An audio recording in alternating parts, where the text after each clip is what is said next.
I'll wait till attendees come in.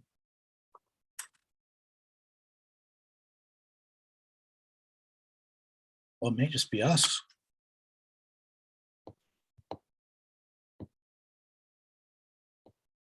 We have ghosts. This is recorded, so it can be promoted beyond this particular moment.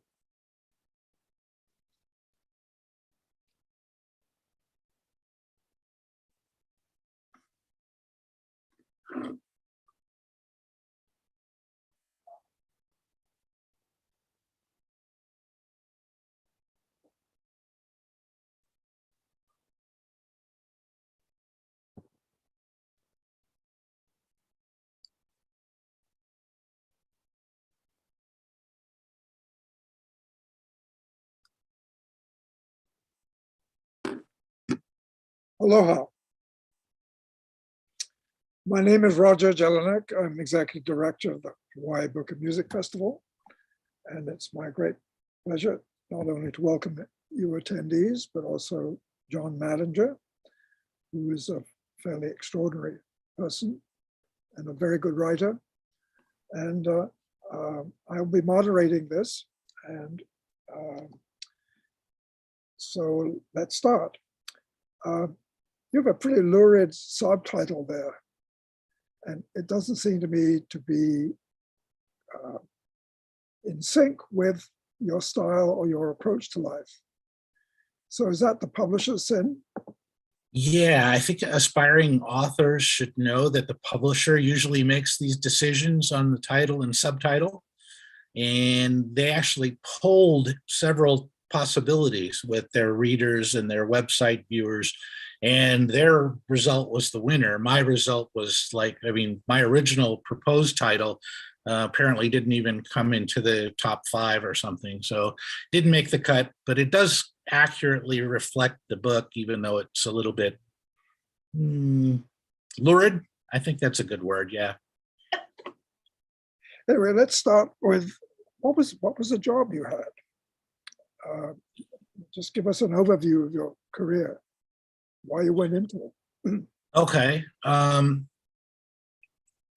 Well, I originally wanted to be a police officer. I wanted to be a law enforcement officer, and I applied all over the country, not just in Honolulu, which is where I'm from, where I grew up, went to school, but also I applied places like Beverly Hills and Long Beach and some state police agencies on the mainland.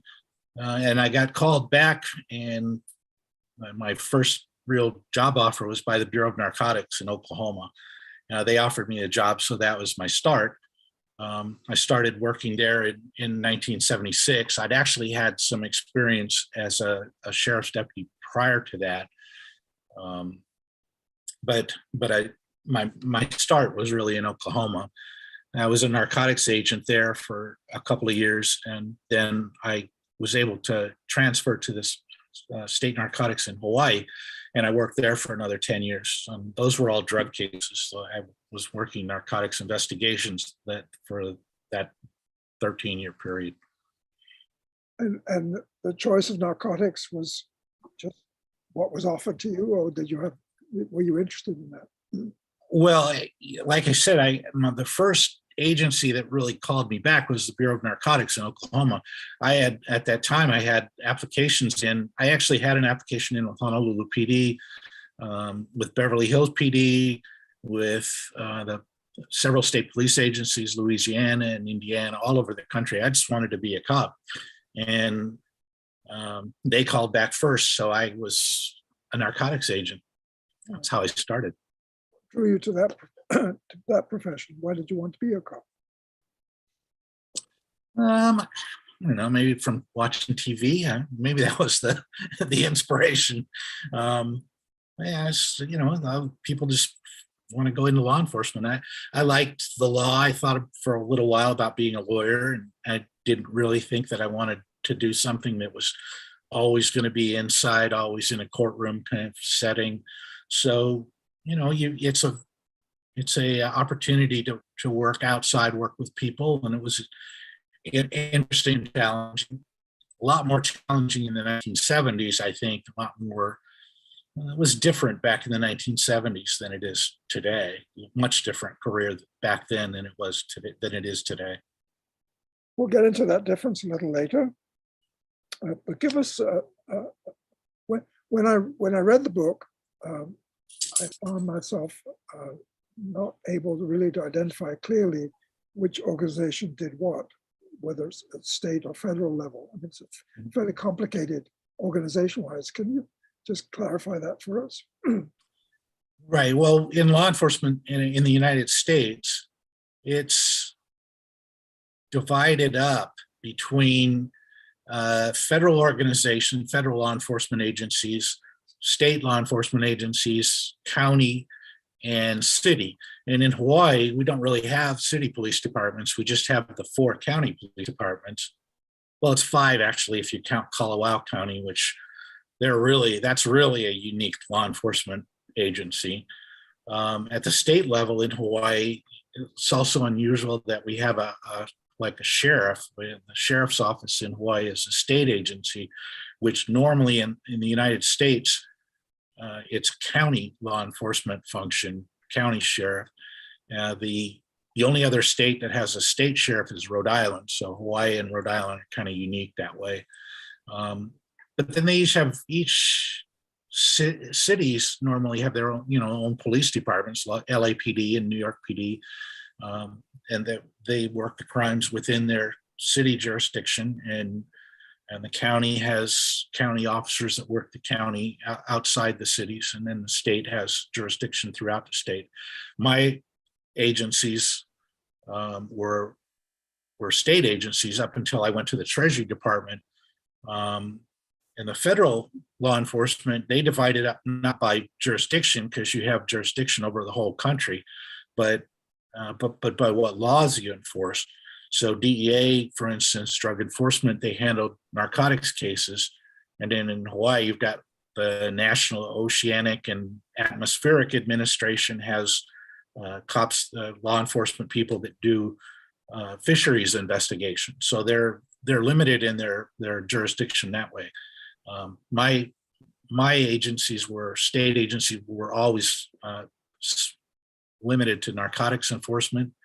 And when I went to the Treasury Department, I did money laundering cases. So that was the Treasury's interest in the crime world, was money laundering. When you went in, was the quotes war on drugs already? Well, when I started, the war on drugs was just heating up. Nixon is the one who really got the war on drugs started in the early mid 70s, and that's when I started. And I was basically there for almost that whole period. Of course, we've had drug laws since 1909, but I mean, really heated up in the 1970s, and that's when I started out, when I was working. Now, was the concept of war on drugs something that really impacted you as a individual law enforcement officer, or was it basically a political PR? Well, they put a lot more emphasis into it in the 70s. DEA went from being, they had in the 60s, they had 300 agents worldwide. And by the 1980s, they had 4,000. So there was a lot more money and people being put into the resources being allocated to that, the war on drugs. That the sentences, the biggest impact for us when I started out, if you got a sentence in a drug case of 5 years, somebody got 5 years in prison, that was a pretty good outcome. And the Congress and the states too started increasing the penalties. So by the time I left, the penalties were, I mean, people were getting life. And I had several cases where people got 15, 20, 40-year sentences. And some of them are mandatory minimums are 20, 30, 40 years. So the war got really intense after throughout my period in the drug conflict, if you want to call it that. So, you went immediately into undercover work, or that was the job. What was the training like? Nothing. Oklahoma gave me a badge, a gun, $200 in cash. They gave me some forms so that I could tell them how I spent the money. They gave me a car and a credit card and said, "Go get them." And that was about it. Didn't get any formal training. I did go to DEA Academy in 1978 after I'd been working for a year and a half there. So I did get some training in that setting, but to start out, it was just, you were on your own. You just went out there and started meeting with people and informants and crooks, and that's how we did it. Nothing formal. Well, that must have been pretty interesting to begin with, you know. You think? That was kind of scary at times. Give us a sense of Oklahoma as a setting, because it couldn't be more different from Hawaii. It was a great experience for me because it let me work all over. I worked inner city cases. I bought heroin in the black neighborhoods. I bought crystal meth in the white neighborhoods. I bought small towns. I got sent. The state sent us to small towns to work, buy drugs. Oklahoma had meth labs and air smuggling cases, and you never saw that in Hawaii. You never saw those things in Hawaii. So there was a much broader, deeper kind of experience, and I thought it was a very good start for me. That's nice. Well, let's get to the book, because it's a thoroughly interesting book. Not only the stories you tell, which are great to read, it's great reading, but it's a fairly complicated book in its structure. And just tell us about how you set about writing the book, because you had some particular challenges you wanted to meet and the particular message you wanted to give, and you wanted to convey the experience. And so you certainly didn't do it chronologically. So just describe what your intention was and how you set about doing it. Where the data came from, is it entirely from memory, from notes, from research, or all three? Well, I started out wanting to tell some good stories. That was the main thing, is that I had a lot of stories from my past. Most cops do. You meet interesting people out on the street, and you meet unusual characters and interesting situations. That's kind of the reason why I hoped to go into law enforcement in the first place, was so that I wasn't working a 9-to-5 job, seeing the same people in the same situations every day. I got to see something different every day. And so I wanted to tell some of those stories. Some of them are funny, some of them are sad. I tried to highlight it. I tried not to be too grim. I think some of the stories are sort of sobering, because the drug experience and our war on drugs is, it's kind of a tragedy in many respects. Certainly a lot of personal tragedies there. I tell some stories from Hawaii are, I think, kind of grim, but I didn't want to dwell on that too much. And I wanted to talk a little bit more about some of the funnier, more amusing experiences. And I tried to kind of highlight those. As far as how I got it, most of the stories come from memory. Some of my cases, quite a few of them, actually made the newspaper. I didn't make a habit of collecting newspaper clippings from my cases. I did keep a diary, so I had a diary, one book for every year of my career. I still have those, and so I was able to get a lot of the factual information out of the diaries. I didn't keep a lot of reports from the cases. I have a couple. It was a, I think it was an opportunity to talk about some of the experiences that nobody's ever going to experience these things again, because what's happened in the law enforcement world is that undercover, they've changed undercover, and they don't do the things that we did anymore.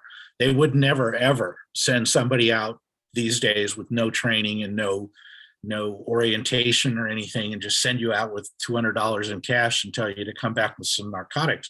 I mean, that just wouldn't happen anymore. So, and the other thing is, it was very dangerous back in the 70s and 80s working undercover. There was very limited backup and very limited support from other people in the agency, and no planning or organization, very little planning and organization. So it was kind of ad hoc. And so that was very dangerous. And a lot of undercover agents got killed doing the job. And so all of the law enforcement people these days have, the administrators have figured out that, hey, we can't afford to do this anymore. We're going to have to make it much more structured, much more organized. And so my experience is never going to be repeated. It's not going to be, the undercover world that I lived in is no more. So that's what I wanted to get across in the book, was this is what it used to be like. This is what it was like 20, 30 years ago. Very, very different from today, and never to be repeated. How about the results? Did the more careful organization affect the actual results? Well, you don't see nearly as many undercovers getting killed anymore. I mean, there used to be one or two killed every year. I kept track, and I know people that were killed. I knew people who were killed doing this job. That doesn't happen anymore, really. It's very rare to have an undercover agent killed. Still happens every now and then, despite your best efforts. I write about that in the book, that there's some things that you have control over, some things you don't, and that's never going to change. And I think it's for the better that it is safer, and it's more, it can be more productive, but result-wise, it's a lot safer. Now, you want to know whether any of it did any good, or whether it was contributed to winning the war on drugs. I have to say no. I'd have to say I didn't do much if any good for in the war on drugs. We lost. That war's over. Can you elaborate on that? I mean, what? Well, sure. I'm living in Oklahoma now. And my home is Hawaii, but I'm living in Oklahoma, and I drive to the Mexican restaurant past numerous billboards advertising marijuana, and you can get it in medicinal marijuana in Oklahoma, and most other states have it. And if you drive across the country, which we did last year from California to Delaware, you pass through 8-10 states that have legal marijuana, and there are billboards up for, I could stop if I wanted to and pick up as much marijuana as the law allows me to buy. And so that's a huge change for me. It was a big change going back into Oklahoma, where I'd bought drugs on the street, to see it advertised with the price on a billboard next door to the restaurant where I'm eating. Very weird disconnect, but that's where we are in the war on drugs today. And how about the amount of crime associated with drugs? Is that diminished or increased? I mean, there are other drugs, obviously, that Other drugs, yeah. I mean, I think the real impact, the worst impact today is the opioid situation is much worse than it was when I was working.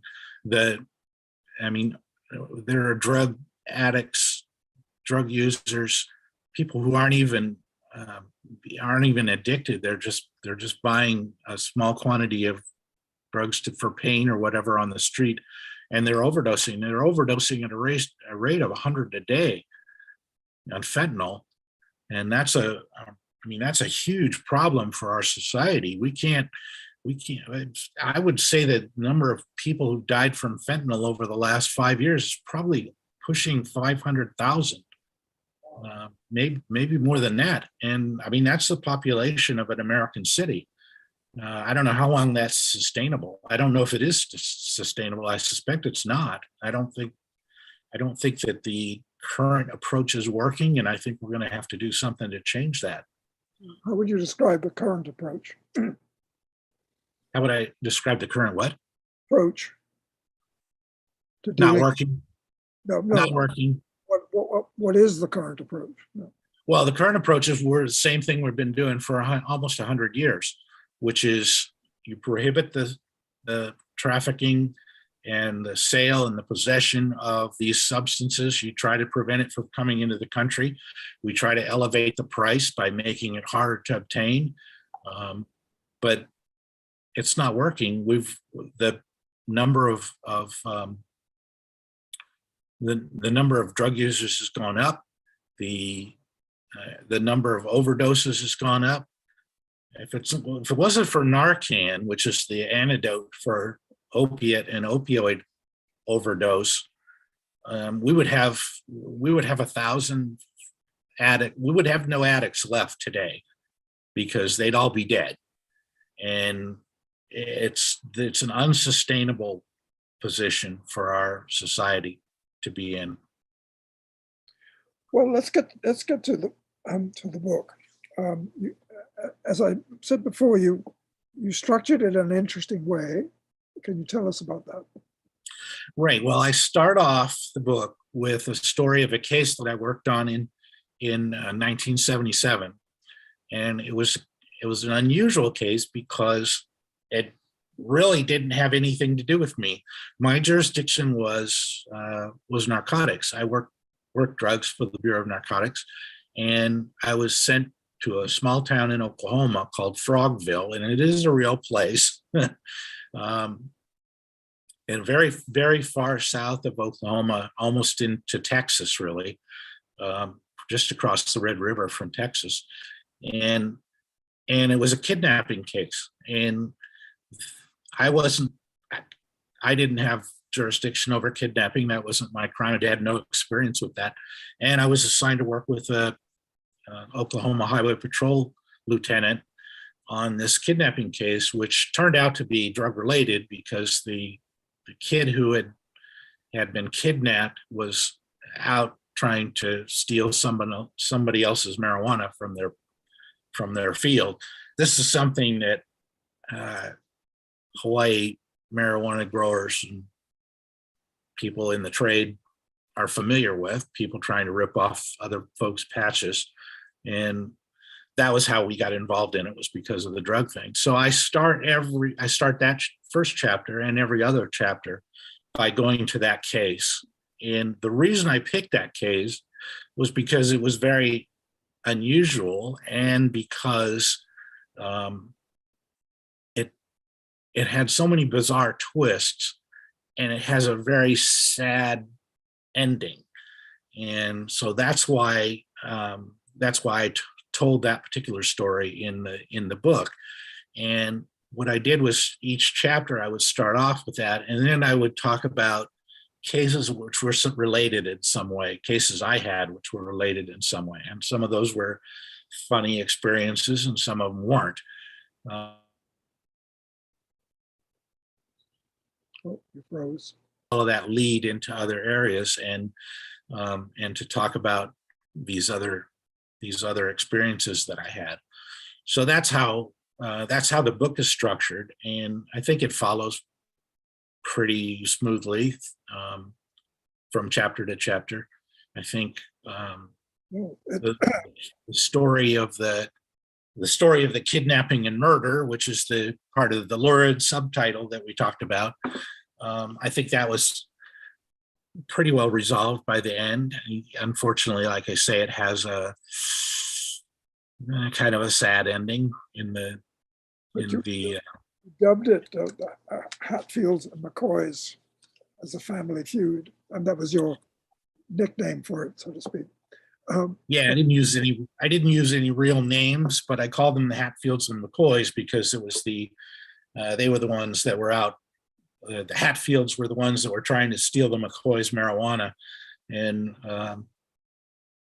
then they got into a kidnapping, and they lynched some of the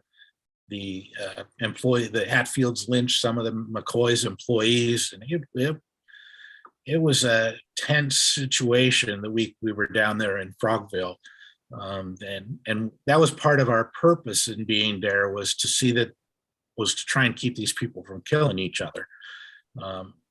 And that was our focus while we were down there, was let's see if we can get the kid back. That would be good. That would be nice, especially if we could get him back alive. And could we keep these guys, these two families, from killing each other? And they actually had a big confrontation the day before I got there. I couldn't believe it when I heard it. About 20 people from each clan met each other in the middle of the street in this little town just north of Frogville, and they all, it was like a Wild West high noon shootout, except they didn't get to actual shooting that day, and fortunately we got there and prevented some more. But it could have been really ugly, and I was glad to put Frogville behind me, actually. You have a knack for, as you said, you tried to make it entertaining as well as truth, describing the truth of the situation. And that's a particularly good example of that. You developed a set of rules for yourself, and then you illustrate those rules for undercover work with wonderful stories. Let's go through the rules one by one and see how you illustrated them. What was rule number one? Well, yeah, I mean, that's a good point, because it goes back to what you originally asked, which was what kind of training did I have? And the answer was none. And so I kind of had to make up the rules as I went along. And because like my life is kind of at stake here, I have to sort of make rules that are going to try and preserve my safety and still get the job done.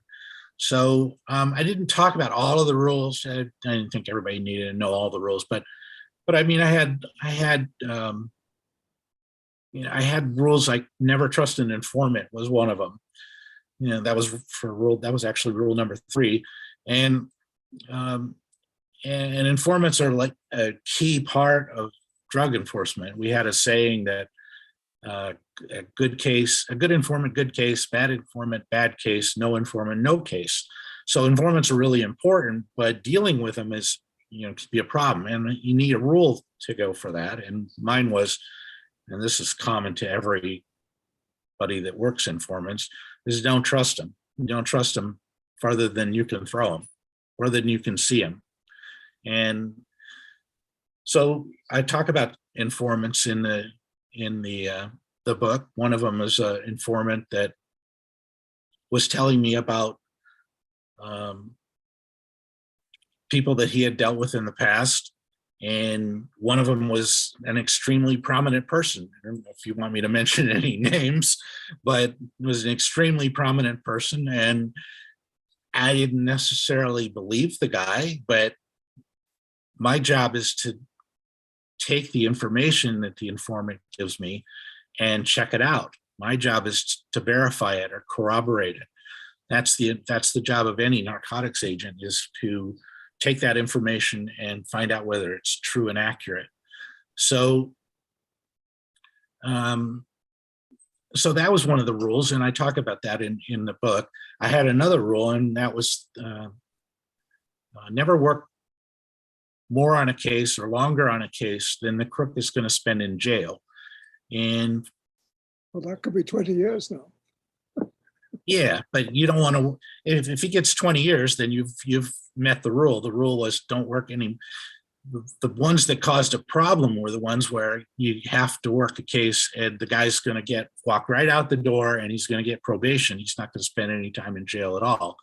So I didn't want to work those. I didn't want to spend any time on those because it's a waste of my time. I'm not going to get anything. The system isn't going to get anything out of it. So I had that rule, and I had a corollary to it, and that was the celebrity rule.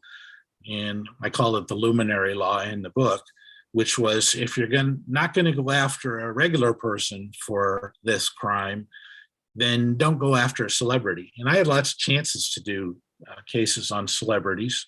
I talk about a couple of them in the book. I mentioned a couple of celebrities. I was involved sort of peripherally in the case of Elvis Presley's doctor when I was in Oklahoma. That was an amazing list of drugs.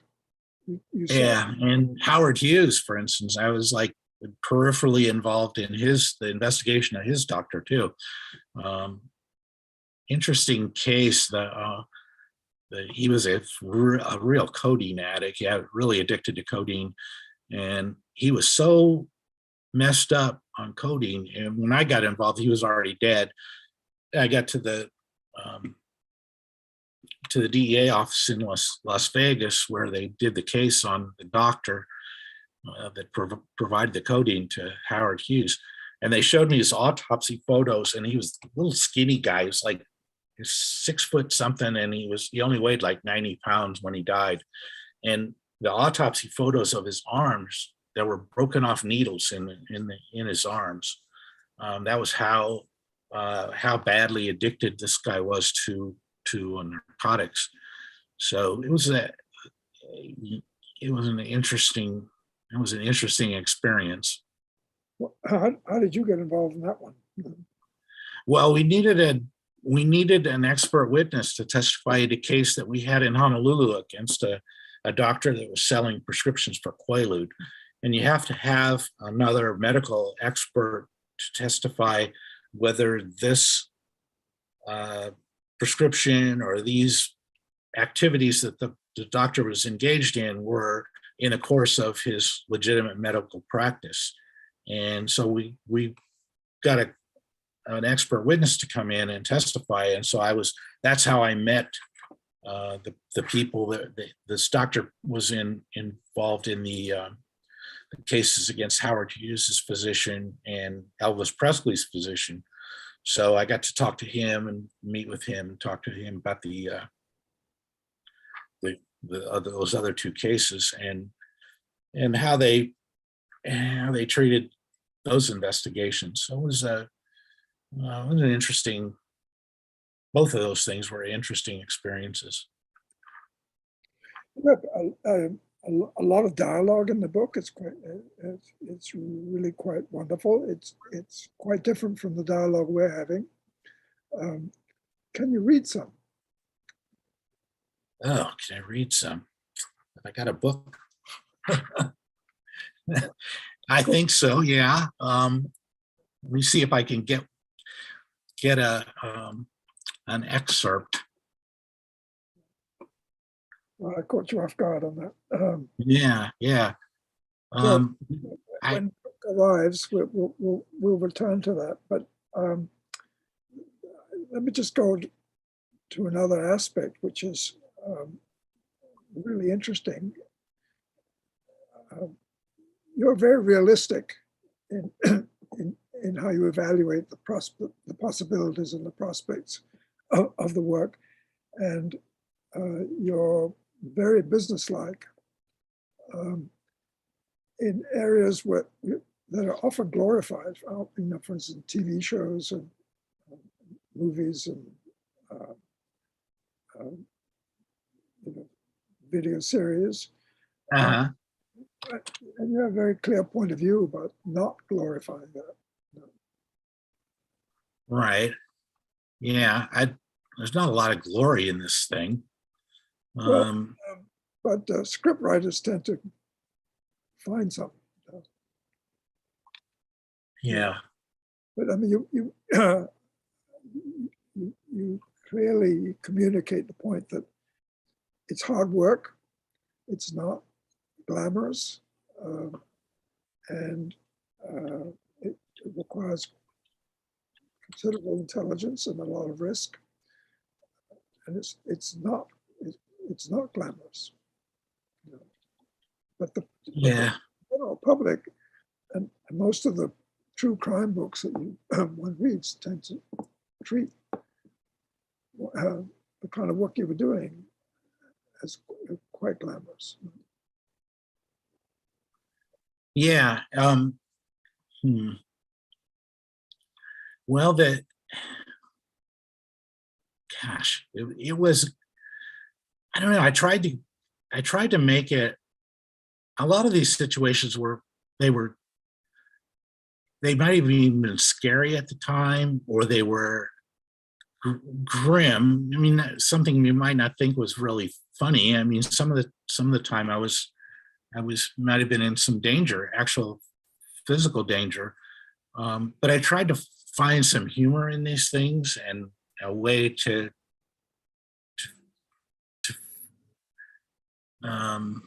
I think that's a good way to keep your sanity is to find a lighter side to these things. And so I tried to do that. Tried to take myself not too seriously either. I think I succeeded in the book. You're very successful in the book. Was that how you conducted yourself actually on the job? I mean, was there a lot of humor? Sometimes you were able to. I mean, there's a time and a place for everything, right? You can find humor in situations. I can read an excerpt which I thought was pretty funny, but there was no real risk involved. Other times when I was undercover, my focus was on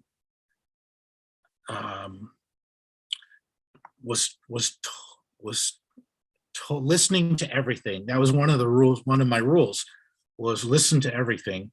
And so when I would go into a undercover situation, say in a restaurant or a bar or some other setting, multiple people, I have to listen to everything in that room. I have to know what's going on. I have to follow the conversation. I was able to follow more than one conversation and try and keep track of the one that was most important to me.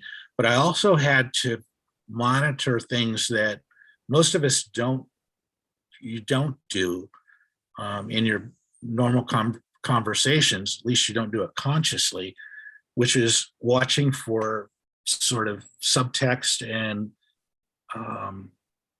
body language and something that would tell you that something's wrong. And I talk about that a couple times in the book, where I could feel that there was something wrong in the situation, and I would have to take some step to get out of that. And I think that that's one of the messages I'm trying to get across in this thing was how kind of different it was back then, where I was really alone a lot of times. Sometimes I would go out and I would have no backup at all, or there'd be another agent waiting for me to come back from wherever I'd gone. And if I didn't come back, then they might come looking for me at some point. But because I was so isolated in these things, and when you're undercover, you're almost always alone. You have to be super alert, super conscious of what's going on around you and what people are saying, what people are doing, and so it's highly stressful. And I don't think it's something that somebody could do. It was very difficult to do over a long period of time. And I got a lot of respect for people like Joe Pistone, who was the FBI agent in the Donnie Brasco undercover experience, and some of these other undercover agents that have written books about going real deep undercover and working long-term investigations undercover. That kind of stress, I think, would be very, very hard to maintain over a long period of time. I was able to work undercover. Maybe sometimes I would work one or two or even 3 or 4 cases a day, different roles, different defendants, different drugs, but I would always be able to go home at night and to my family. So it wasn't one of those situations where, I've got to maintain that cover identity for a long period of time, not slip, not make mistakes. I only had to do it for shorter periods of time. So it was good in the sense that it gave me a lot of experience. It was, I think I didn't have the stress that some of these other undercover agents might have had. Were you undercover with your family as well? Or did they know? No, they knew what I was doing. I did not tell my wife, who's listening to this, a lot of the stories. And I said that in the book that if she's reading this, she's hearing about it for the first time. I just figured, you know what, I came home, so it's not one of those things that you don't have to worry about because it's over, and bad things didn't turn into really, really bad things. So don't worry. But now they knew what I was doing. I didn't know. There's one particularly funny incident. The guy who was playing practical jokes on you.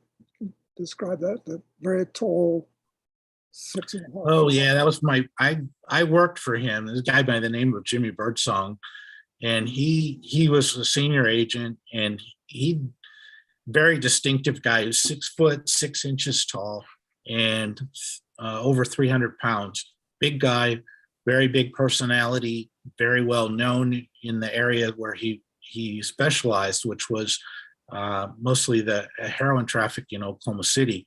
And that's mostly, at the time, that was mostly in the black neighborhoods. And so I would buy, he was far too well known to buy drugs on his own. And so he used me as his undercover agent in a lot of cases. I bought a lot of drugs for him with the years that I was there. Yeah, he was a notorious practical joker, and he played a couple of them on me. And one of them was the mongoose in a box trick. I don't know if any of the listeners have heard that one before, but I actually had heard it before. So I wasn't fooled when he showed me the wild animal in a box and produced that one. He was very disappointed that I wasn't fooled by this, but I'd seen it before. So I was like, I know it's going to happen. And why are you telling me there are mongooses in Oklahoma? Because I know there aren't any mongooses in Oklahoma. He was telling me that it was a rabid mongoose and it was going to attack if it got loose. And I'm like, dude, I know mongooses. I'm from Hawaii. I know what a mongoose is capable of, and it's not what you're telling me. So, but he had a reputation for being a practical joker and a cut up, and good guy, very good agent. Unfortunately, he's passed away now. But there's one he did with the plane. Yeah, he was focusing on air smuggling, and he was getting his pilot's license. And I had expressed some fear about heights. I don't like heights very much. And so he especially parachuting. And we had some agents in the office that had decided that skydiving was going to be their new hobby. And they wanted me to go. And I said, no, I'm not going to. It'll snow in Honolulu before you'll get me to go up in an airplane with a parachute. And so Jimmy asked me if I wanted to go up with him while he was getting his instrument license in his small single engine airplane. I said, sure, whatever reason. Well, probably because I live in Hawaii and you got to fly anywhere to get anywhere in Hawaii. So flying didn't bother me. High-rise condos, I don't like those, but airplanes I'm okay with. And so I said, sure, I'll go up with you. And he says, when we're taxiing out, he says, well, I got parachutes under the seat. If if anything goes wrong, we'll bail out. I'm going, well, how often does that happen? And I don't know. I was suspicious. When we got up over Oklahoma City and he cut the engine on the airplane, and it gets real quiet up there, and it sort of concentrates your mind a little bit. But again, it was one of those situations where I'd actually been in an airplane with my uncle when he had cut the engine on it, and he showed us how to restart the engine and get the thing going again. And if things didn't work out, well, there's a airfield right there. So I said, well, why? And Jimmy says, well, that's it. Our engine's gone. We're going to have to jump. Get your parachute out from under the seat. I'm like, why don't we just try to land at the Air Force Base right there? It's right there. Or we could restart the engine. What do you think? And he's like, you're no fun at all. And Yeah. but he got me with the next one. I think I talked about that one in the book too. So he did get me with the next one. The mongoose didn't work and the parachute didn't work, but Was he involved in there's a wonderful story that ends up with Diesel. yeah, that was his case. That was a big case. That was a major marijuana. It was probably the biggest marijuana seizure in the United States up until that point. We had seized a DC-4 airplane with 17,000 pounds of marijuana on it. And it was flying in from Colombia and flew into a little airport in southern Oklahoma called Ardmore. And he had information that it was coming, so he was ready for it. And they seized the plane, they seized the escort plane that was with it, and all of the trucks that were offloading the marijuana. And they tried these 10 guys that they arrested. And the marijuana had come from a smuggling organization that was headed by the Chagre brothers from El Paso. And at the time, the Chagre brothers were the biggest marijuana smuggling operation in the United States, the entire country. And it was Lee Chagre and his brother Jimmy and his other brother Joe. And they were major drug dealers. Lee and Joe Chagre are both lawyers, and Lee was the big time dope lawyer in El Paso, very big reputation for being a good defense attorney and for being a major coke and marijuana person. So he came to Ardmore, and they had two trials. First one was a mistrial, and because the jury hung up, I think it was 8-4 or something like that. And the second trial was a full acquittal. They acquitted all of them.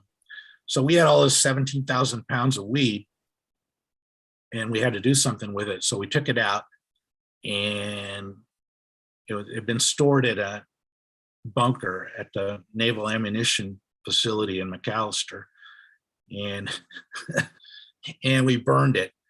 And nobody had any experience with burning marijuana at the time. They just those seizures. Well, I shouldn't say that. Lots of people had experience with burning marijuana at the time, but usually in like little bitty parts at small quantities, not 17,000 pounds. So it took 2 days to burn it all. And the way they burned it was we put it in a ditch, busted up the bales, 60-pound bales, and then shot diesel into it and lit it off, and it burned fierce. And it took, like I say, it took 2 days. And then when we were done, they bulldozed it over and left. About I want to say maybe 5 or 6 months later, not even that long, I ran into a guy that was supposed to be selling it 10 pounds, 10-pound quantities, 1-pound quantities, and it was really cheap, dirt cheap. And he claimed it was Colombian, and I bought it. I bought a pound from him and took it back to the office, and the thing smells like diesel. Well, it turned out that he had gone out there with some buddies or whatever and mined our ditch and got all the unburned Colombian weed out of there, and was reselling it. So it was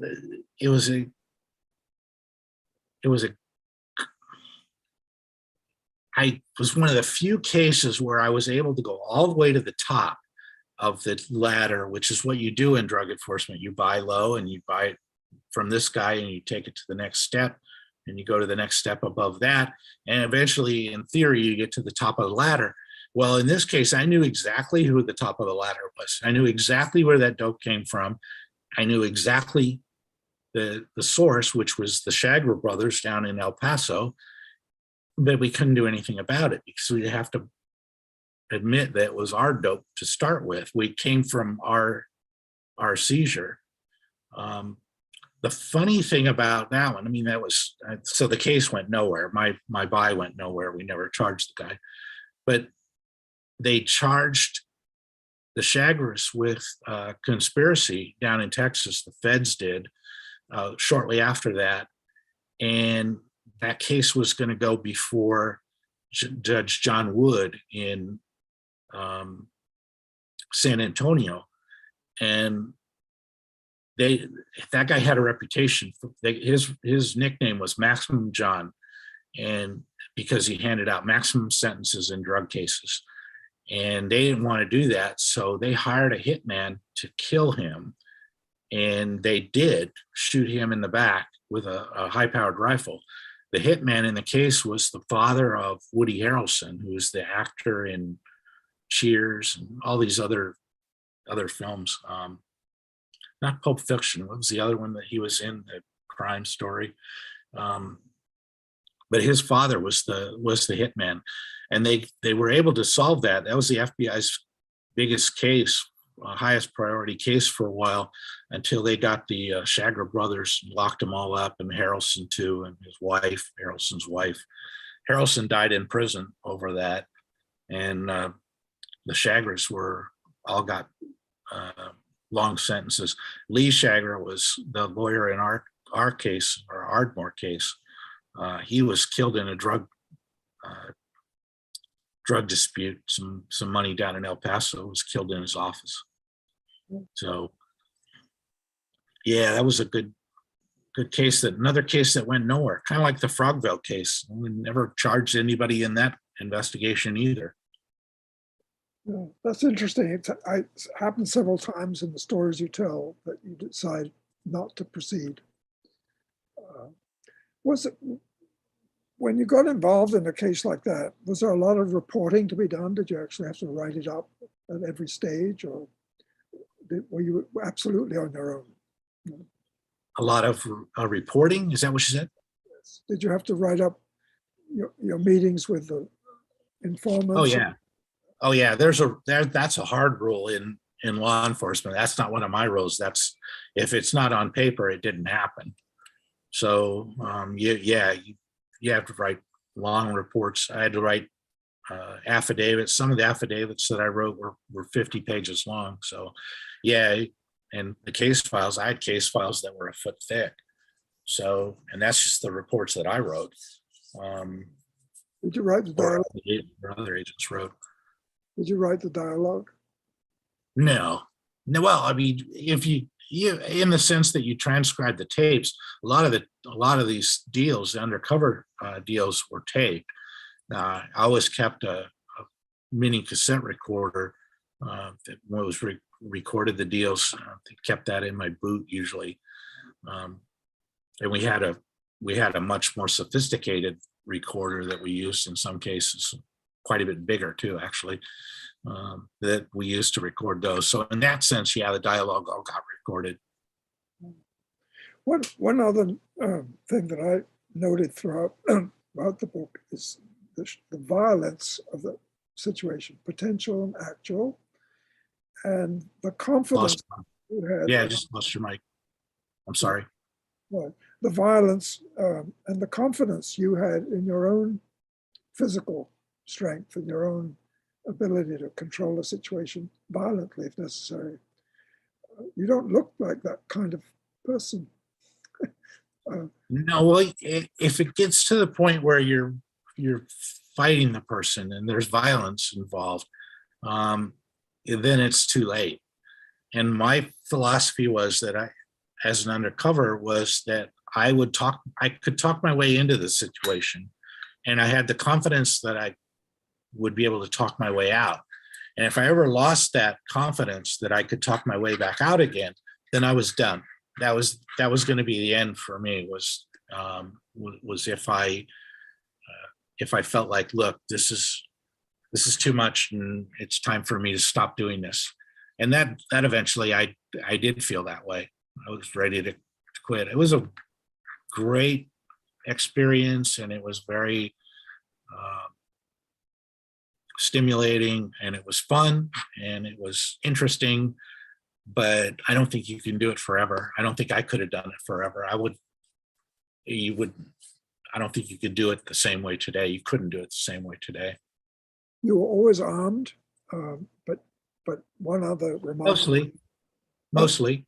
One other remarkable thing is how few incidents were in the stories of people actually shooting each other. Shooting at you. Yeah, I had two guys that wanted to kill me for my buy money, and they had already dug the grave in their backyard. So and those guys were armed. I took the gun away from the gun they were going to use. I took the gun away from one of them. And now, was that something you learned how to do on your own, or there was training for that?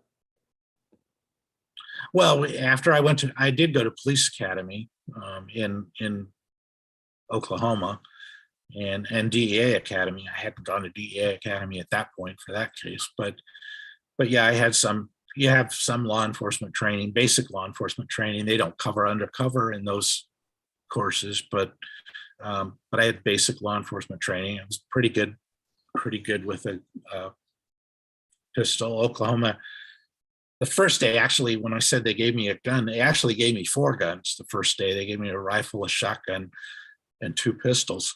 And I went to the range and qualified, and that was it. That was my training for initial training. Now, that wouldn't happen today either. Today, they'd make you go to school for 6 months before you could do anything, before you made your first arrest. So John, what's next? What's next is a book that I'm doing for Wild Blue Press that's due out next year, called Lethal Doses, if they let me keep that title, which I'm hopeful. It's about the